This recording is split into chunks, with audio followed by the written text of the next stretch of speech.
Olha, Ó, vou ensinar um negócio pra vocês que eu não sei se eu devo ensinar. Mas é o seguinte. Como vocês são a galera Happy Nation, né?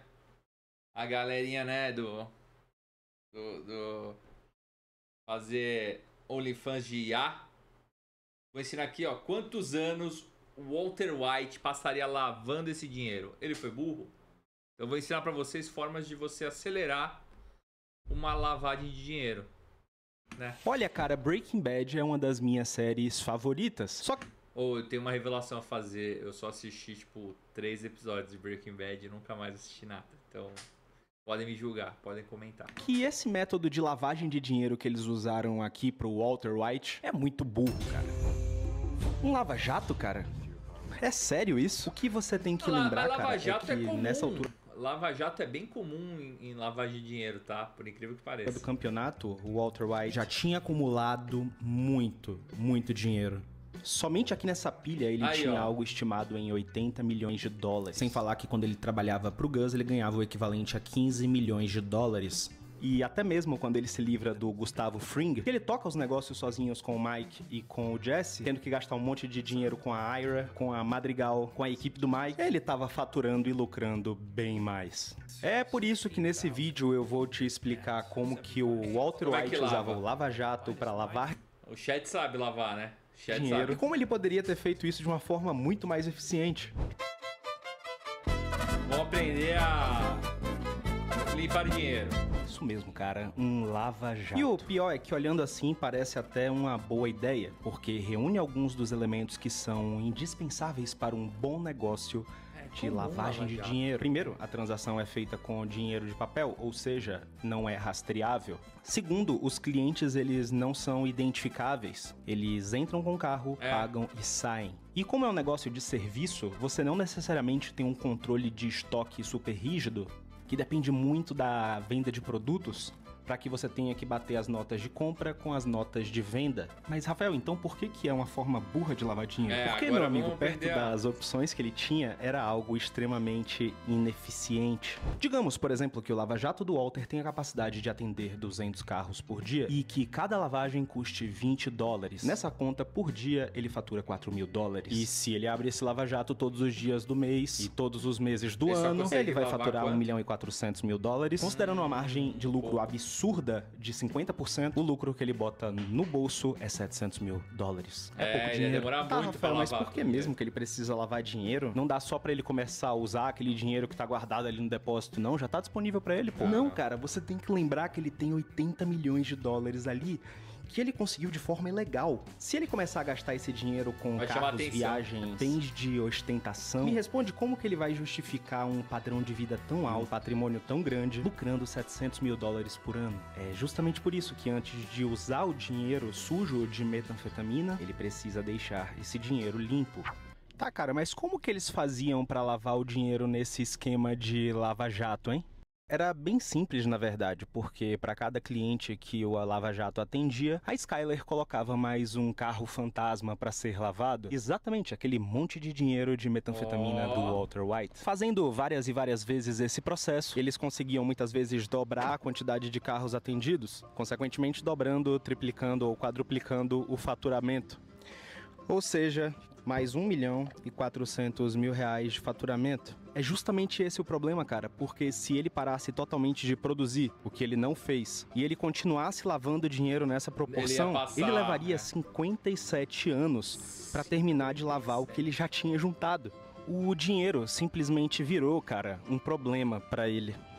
Tá, Rafael, mas e se ele aumentasse a Ele ganhava muito e demorava pra lavar o dinheiro. quantidade de carro em 10 vezes, ao invés de 57 anos, ele levaria, tipo, 6 anos? É, cara, eu entendo, mas você não acha que chama muita atenção um negócio com capacidade pra 400 carros atendendo, sei lá, 2.000 pessoas, fazendo 2.000 serviços? Ele É tinha que verdade, abrir mas e vários, se né? aumentassem o preço, como fazem com as bebidas nos restaurantes? Tipo, você pega uma garrafa ali de vinho de 200 reais e vende ela por 1.000 reais. O problema é que esse é um negócio muito sensível a custos, e se ele subisse absurdamente o preço e os clientes simplesmente parassem de aparecer, Como que ele ia justificar atender 400 clientes por mês se não para ninguém na porta do estabelecimento dele? Aqui a gente cai no paradoxo, porque quanto menos gente, melhor, porque você consegue inflar mais quantas pessoas você consegue atender, mas ao mesmo tempo ele precisava de uma movimentação mínima para que não levantasse suspeita das autoridades. Afinal de contas, como que ele estava faturando aquele dinheiro todo se ninguém parava no lava-jato dele porque era muito caro? Em outras palavras, o negócio precisa ter volume, mas não pode ser vazio. Tá, cara, qual que é a sua solução então? Olha, eu vou falar uma coisa. Se ele realmente quisesse resolver esses 80 milhões para parar de trabalhar de vez, ele teria usado uma estrutura internacional que estava à disposição dele.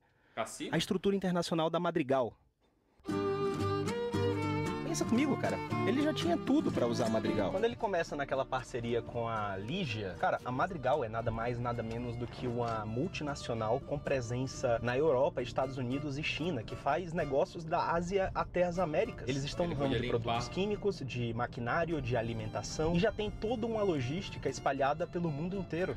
Cara, e sinceramente, não é como se a Madrigal não pudesse se comprometer enquanto empresa. Eles já estavam com a corda no pescoço, cara. No final da série, a Ligia já estava querendo apagar todo mundo. Eles traziam a metilamina da Europa para os Estados Unidos, que era a substância que deixava a metanfetamina do Walter White azul. Eles também eram a holding controladora, dona do Los Pollos Hermanos, e através dos Los Pollos Hermanos que eles faziam toda a produção e também a distribuição, utilizando os baldes de frango com a metanfetamina dentro, que era então distribuída no território americano e na Europa. Eu sei que 80 milhões de dólares pode parecer muito, mas, cara, perto do volume que a Madrigal estava acostumada a lidar, eles poderiam simplesmente pegar isso, colocar num container, levar para a Europa e descarregar num lugar de jurisdição duvidosa com um banqueiro bem corrupto, que então integraria esse dinheiro no sistema financeiro através de laranja, e aí poderiam utilizar estruturas mais complexas para passar esse dinheiro para o Walter White.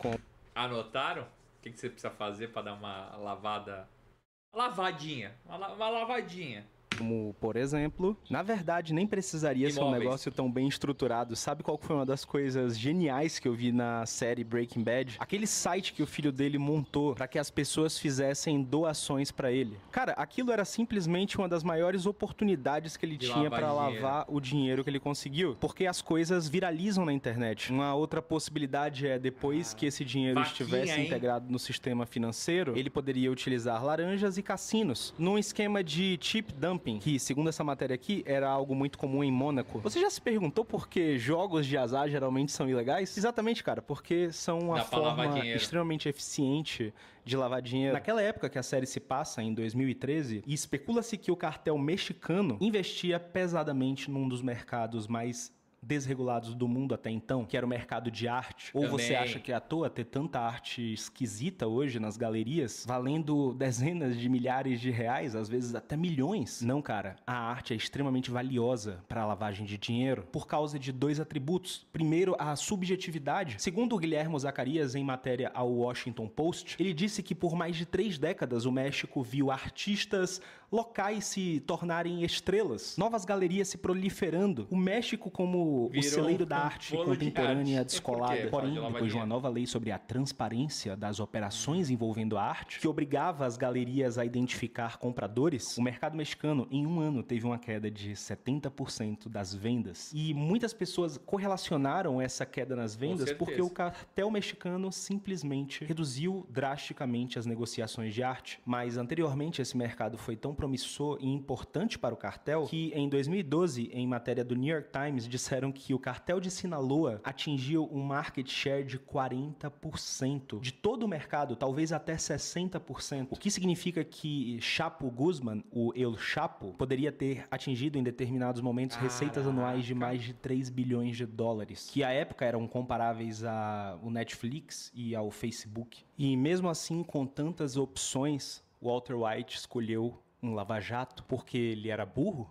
Não. Ele fez isso pelo mesmo motivo que levou o Gustavo Fring a ter um boring business, um negócio chato. Ele não queria parar. Quando ele começou nesse mercado, ele precisava de menos de $1 milhão para parar. Ele só queria deixar a família bem. Mas ele descobriu a paixão dele. E você sabe, né? Trabalhe com o que você ama e você nunca trabalhará um dia da sua vida. E infelizmente ele descobriu a paixão no mercado criminoso que movimenta bilhões de dólares anualmente e destrói famílias. Mas ele descobriu a paixão dele e ele não queria parar. E usar a Madrigal como mula, cassinos, arte, era uma solução rápida para lavar muito dinheiro de uma vez, porém temporária.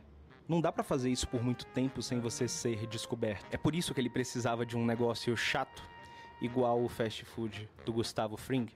Não é porque ele era burro, é porque esse negócio tinha que se perpetuar no tempo. Sem falar também que é muito mais crível que um professor de química com câncer conseguiu ascender na vida com um negócio de lava-jato, não através de cassinos e arte. O que eu acho mais legal dos roteiristas nessa série é que eles conseguiram fazer personagens que são legais, complexos e bandidos, e ao mesmo tempo mostrar que eles foram punidos no final e que o crime simplesmente não compensa. Pensa, cara, em Breaking Bad e Better Call Saul, todos tiveram um final trágico, todos pagaram o preço. E mesmo gostando do personagem e da história, a gente sabe que eles tiveram aquilo que eles mereciam. Principalmente aqueles que tomaram cuidado, até mesmo os que eram os mais inteligentes. O único que escapou no final, pelo menos que vimos escapar, foi o que menos se preocupou. E mesmo assim, você queria a vida dele?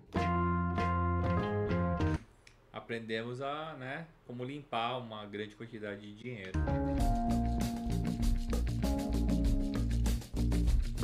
Rafael dos Anjos mandou bem.